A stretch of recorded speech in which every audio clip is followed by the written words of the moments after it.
Hey guys, welcome to the channel let's learn maths. आज हम DSSB के paper का मेंटल एबिलिटी का पार्ट सॉल्व करेंगे। तो प्लीज़ आप वीडियो को ध्यान से सुनिएगा और देखिएगा। और अगर आपने अभी तक हमारे चैनल को सब्सक्राइब नहीं किया है तो प्लीज़ सब्सक्राइब कीजिएगा। और आप हमारी प्लेलिस्ट पर जाकर सभी वीडियोज़ देख सकते हैं। तो आज का सेशन स्टार्ट करते हैं। हमारा पहला क्वेश्चन एक पैराग्राफ का है। मैंने आपको पहले भी बताया था कि इस टाइप के क्वेश्चन तभी करें जब आपके पास बचा हुआ टाइम हो, या फिर अगर आपको तब भी करने का मन है तो ये लास्ट की 2-3 लाइन पढ़कर भी आप क्वेश्चन का आंसर ढूंढ सकते हैं। तो हम भी यहाँ पर ऐसा ही करेंगे। Sunanda has done her graduation in basic science with 62% of marks. She has passed the written test with 72% of marks. She is 26 years as on April 2018. She has diploma in accounting with 58% of marks. She may be referred for the position of. जो सुनंदा है उसके marks 62% है science में, written test भी पास किया है 72% से, diploma भी है, बट उसके पास कोई एक्सपीरियंस नहीं है, वर्किंग एक्सपीरियंस। तो इसीलिए उसको ना ही मैनेजर, ना ही सीनियर और ना ही जूनियर, बल्कि उसको एक ट्रेनी अकाउंटेंट की जॉब मिल सकती है। अगर उसके पास कोई एक्सपीरियंस होता तो उसको जूनियर अकाउंटेंट की जॉब मिल सकती थी, पर उसके पास कोई एक्सपीरियंस नहीं है, इसीलिए उसे ट्रेनी अकाउंटेंट की जॉब मिलेगी। Fourth option. The following pie chart shows information about the books published by a publication company XYZ. The total number of books published by the company are 12,462 in 2016-17, including color, black and white publication approximately. तो ये जो पूरी information है ये एक book के बारे में दी हुई है, जहाँ पर मतलब एक कंपनी के बारे में दी हुई है जहाँ पर बुक पब्लिश होती है। और फिर हमें एक पाई चार्ट दे दिया गया है। पाई चार्ट क्या होता है? किसी भी डाटा का पिक्टोरियल रिप्रेजेंटेशन, जिसको हम देख करके ही पता लगा सकें कि किसमें कब कितना काम हुआ है। तो इसमें हमें बुक्स का दिया हुआ है कि कॉम्पिटिटिव एग्ज़ाम की बुक्स जो है वो 10% पब्लिश हुई हैं, कॉलेज लेवल की 32%, इस तरीके से दिया हुआ है। तो अब हमें क्या पता लगाना है? How many books of history are published by XYZ in 2016 and 17। इस ईयर में हिस्ट्री की कितनी बुक्स पब्लिश हुई हैं? तो हिस्ट्री की बुक का कौन सा कॉलम है? ये 15%। तो हम इस टोटल बुक्स हमारे पास कितनी है? 12,462। तो हम इसका परसेंटेज निकाल लेंगे। परसेंटेज निकालने के लिए हम क्या करते हैं? हम उस डिजिट को ऐसा कैसा रखते हैं, और 15% है तो 15/100, परसेंट को चेंज करने के लिए 100 से डिवाइड कर देंगे। तो जब हम इसको सॉल्व करेंगे तो हमारे पास क्या आ जाएगा? 1869.3। हमें अप्रोक्सीमेट वैल्यू निकालनी है, हम पॉइंट में नहीं निकाल सकते क्योंकि बुक्स का नंबर है, और बुक्स का नंबर कभी भी पॉइंट में नहीं हो सकता। हम ये तो नहीं बोलते हैं ना कि 1.5 बुक दे दो हमें, हम एक बोलेंगे या फिर 2। तो हम इसीलिए कितना हो जाएगा हमारे पास अप्रोक्सीमेट वैल्यू? 1869। तो हम देखते हैं ऐसा कौन से ऑप्शन में है? थर्ड ऑप्शन में। हमारा अगला question, what follows the series. ये सीरीज़ हमें दी हुई है। तो मैंने आपको पहले भी एक फॉर्मूला बताया था, इजोटी फॉर्मूला, EJOTY। इसमें क्या है? E 5th नंबर पर है, J 10 पर, O 15, ये 20 और Y 25 पर। आप ये फॉर्मूला याद रखेंगे तो बहुत इजीली आपको याद रहेगा और क्वेश्चंस भी बहुत इजीली हो जाएंगे। तो अब हम देखते हैं J कौन से नंबर पर होता है? 10, P 16, V 22, फिर यहाँ का हमें पता नहीं है, और H होता है 8th नंबर पर। तो हम इसके बीच में कॉमन ढूंढेंगे। तो ये 10 के बाद 6 का डिफरेंस है, 16 के बाद फिर से 6 का, तो हम यहाँ पर भी 6 का डिफरेंस रखेंगे तो कौन सा नंबर आएगा? Second number. फिर इन दोनों के बीच का डिफरेंस भी सेम हो गया, 6 का। तो ये तो हमें पता चल गया। तो सेकंड नंबर पर क्या आता है? बी। तो हम इसमें से ऑप्शंस पहले ये देखेंगे कि किस किस में बी है। ऐसा पहले ऑप्शन में है और फोर्थ ऑप्शन में। तो ये तो दोनों हमारे ऑटोमेटिकली कट हो गए। अब हम देखते हैं कि पहले और चौथे में से कौन सा आंसर होगा। तो हम इसलिए अगली को देखते हैं, L एंड Z। तो X कौन से नंबर पर होता है? 24 पर। फिर ये R होता है 18 पर, L होता है 12 पर, और ये 12 पर होता है। फिर इसका हमें पता नहीं है, और फिर ये जेड कौन से पर होता है, 26 पर।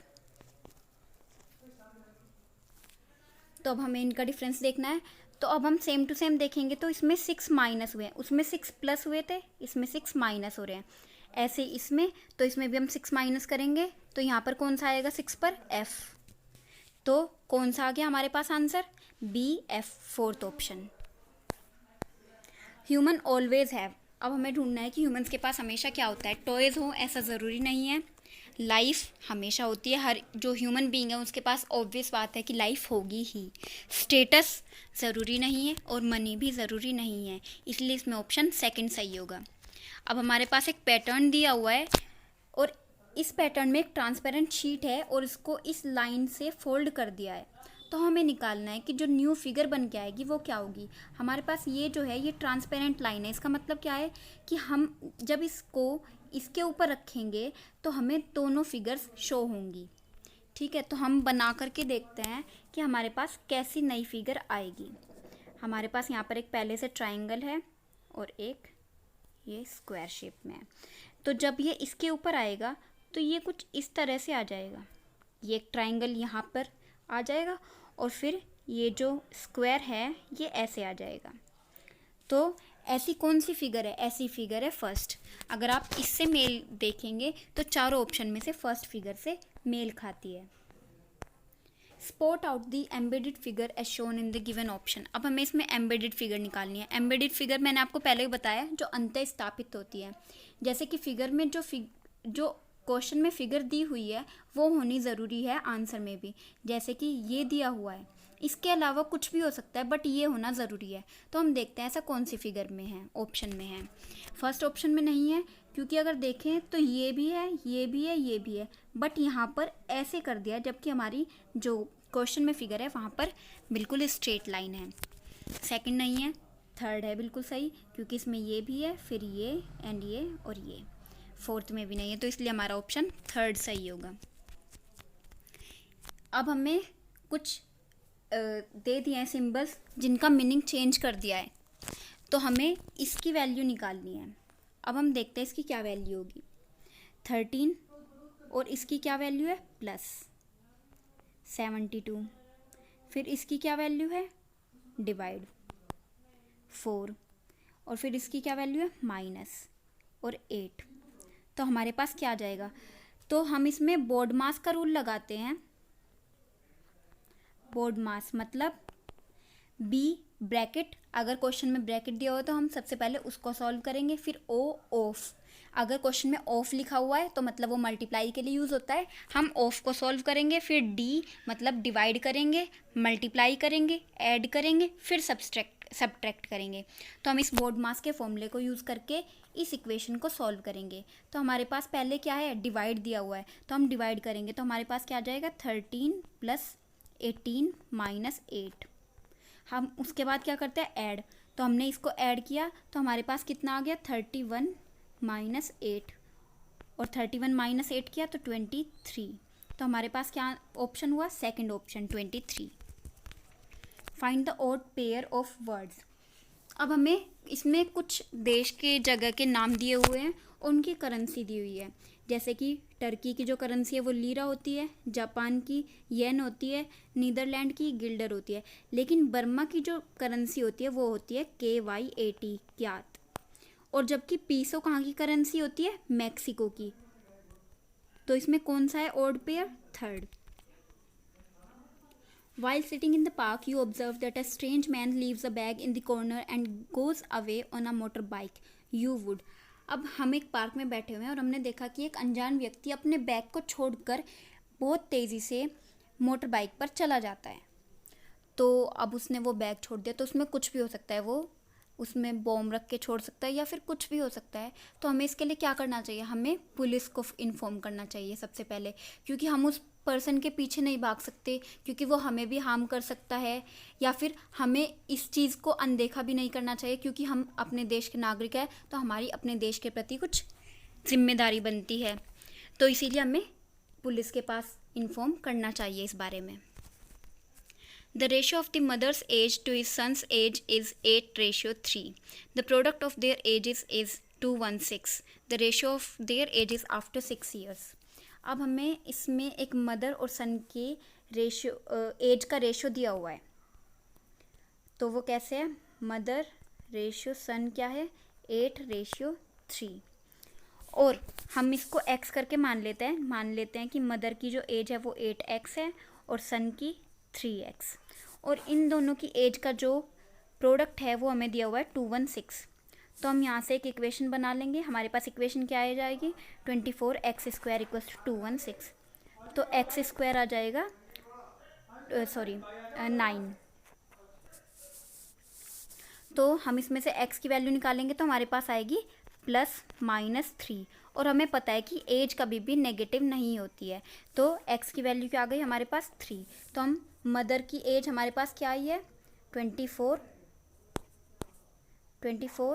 एंड सन की क्या आई है 9. अब हमें क्या निकालना है क्वेश्चन में, 6 साल के बाद उन दोनों की एज का रेशियो. तो हमारे पास क्या आया था x3, तो 6 साल के बाद क्या आ जाएगा 24:9 में 6 प्लस कर लेंगे तो 30:15. तो इसको कट कर सकते हैं हम 3 से, तो 10:5. इसको 5 से एक बार और कर सकते हैं 2:1. हमारे पास आंसर क्या आया, first option 2:1. Select the option that is related to the third term in the same way as the second term is related to the first term. अब हमारे पास ये 3 फिगर हैं जिसमें से पहली और दूसरी एक दूसरे के साथ रिलेटेड है, और हमें इस तरह का रिलेशन थर्ड और फोर्थ फिगर निकालनी है जिसका थर्ड के साथ भी सेम रिलेशन हो. तो हम देखते हैं कि फर्स्ट और सेकंड में क्या रिलेशन है. एक सर्कल है जिसके अंदर कुछ इस तरीके से एक ट्राइंगल बना हुआ है. तो जो दूसरा ट्राइंगल बना हुआ है वो ऐसे करके बना हुआ है, और जो इसकी आंसर फिगर है दूसरी, उसमें ये ट्राइंगल सेम टू सेम रहा है, लेकिन ये जो दूसरे वाला ट्राइंगल है थोड़ा सा चेंज हो गया है, और दोनों का जो ये वर्टिसेस हैं ये एक दूसरे की तरफ हैं. तो हमें कुछ इस तरह की फिगर दूसरे के लिए भी निकालनी है. तो हमारे पास ये पहला है, ये कुछ इस तरह की फिगर है. तो दूसरे वाली फिगर में क्या आ जाएगा हमारे पास, हम इसमें एक और ट्राइंगल लगा देंगे जिनके वर्टिसेस एक दूसरे की तरफ हो, जो कि पहले ऑप्शन में दिया हुआ है. इसलिए हमारा पहला ऑप्शन बिल्कुल सही है. Find the odd pair of numbers. हमें इसमें ऑड पेयर निकालना है. अगर हम इसमें देखें तो 30 × 2 क्या होता है 60, 18 × 2 क्या होता है 36, और 24 × 2 होता है 48, जबकि 8 × 2 होता है 16 ना कि 15. तो इसलिए इसमें ऑड पेयर होगा first option. Nest is related to bird in the same way as stubble is related to. Nest में कौन रहती है, बर्ड. घोंसले में चिड़ियाएँ रहती है, और स्टबल में क्या कौन रहता है, हॉर्स. इसलिए इसमें ऑप्शन सेकंड सही होगा. A piece of paper is folded and cut as shown below in the question figure from the given figure answer figure indicate how it will be appear when open. अब हमारे पास ये है. अब इस paper को हमने यहाँ से फोल्ड कर लिया, फिर इसको यहाँ पर रख दिया, और हमारे पास ये जो फोल्डेड है इसके ऊपर हमने ये 2 कट बना दिए. तो जब ये हम खोलेंगे पेपर तो कैसा दिखेगा, तो हमारे पास ये पूरा पेपर तो ऐसे खोल के आ जाएगा. जो यहाँ पर हमने 2 लगाए थे तो ऐसे ही जब हम यहाँ पर खोलेंगे तो ये इस तरीके से आ जाएंगे, फिर एक और खोलेंगे तो ये पूरा का पूरा ऐसे करके आ जाएंगे. तो क्या होगा, option first. First bunch of balls has 3/4 again as many balls as the second bunch. अब हम इसमें पहली लाइन का पहले मतलब समझते हैं क्योंकि ये थोड़ा कंफ्यूजिंग क्वेश्चन है. मान लेते हैं कि हमारे पास 2 बंच हैं, ये पहला बंच और ये सेकंड बंच, और सेकंड बंच में मान लेते हैं कि x बॉल्स हैं. तो फर्स्ट बंच में कितनी बॉल्स होंगी, 3/4 ऑफ x एज मैनी, जितनी कि उसमें भी हैं. कि इस लाइंस का आप मतलब समझिए, मैं आपको दोबारा बताती हूँ.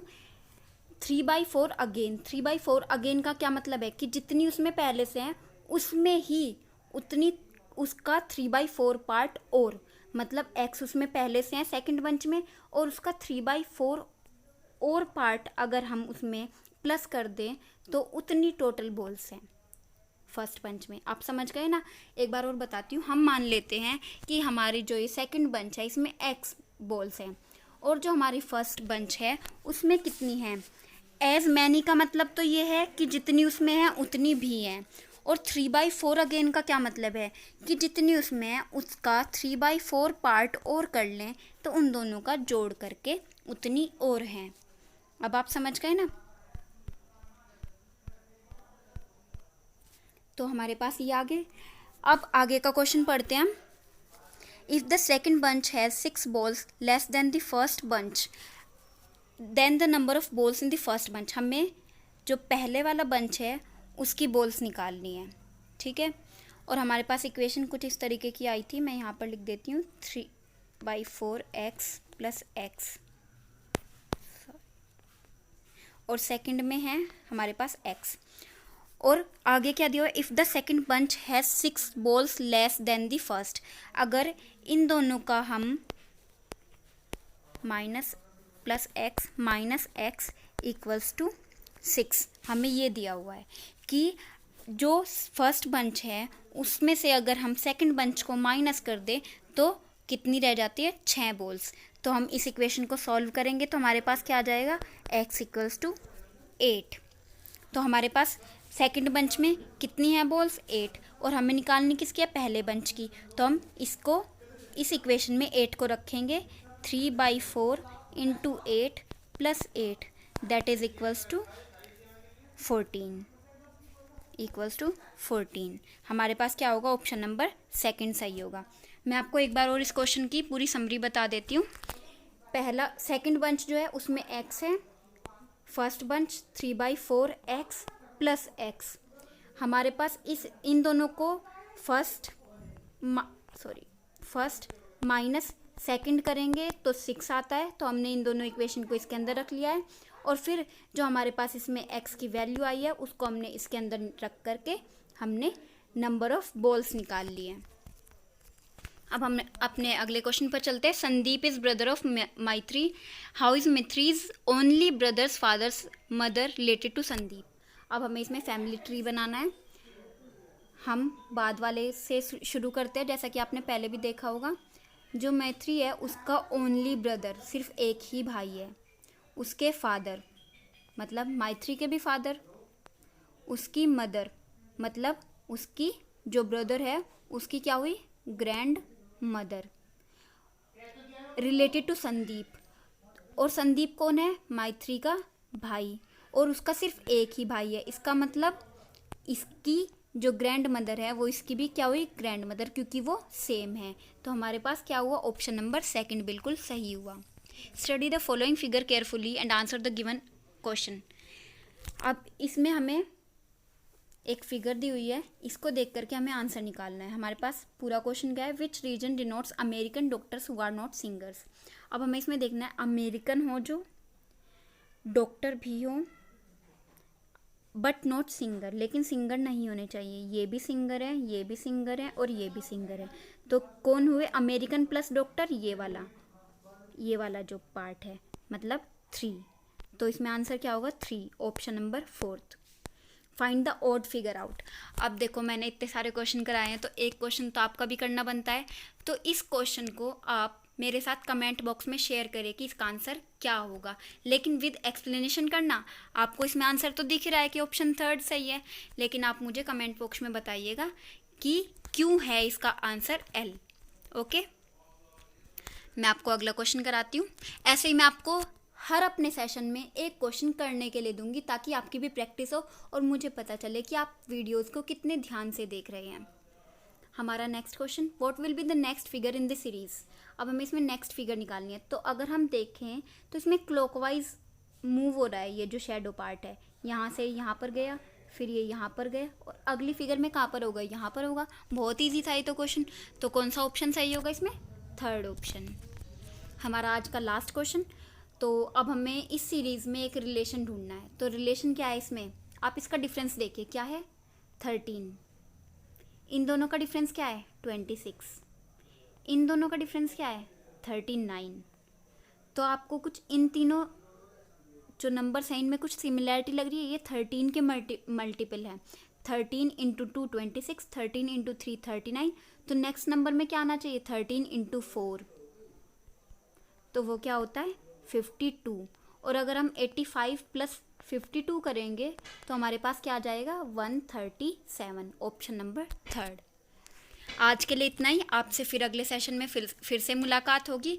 और मैंने जो आपको क्वेश्चन नंबर 18 दिया है तो आप प्लीज़ कमेंट बॉक्स में शेयर करें कि उसका आंसर L क्यों है। थैंक यू आज के लिए।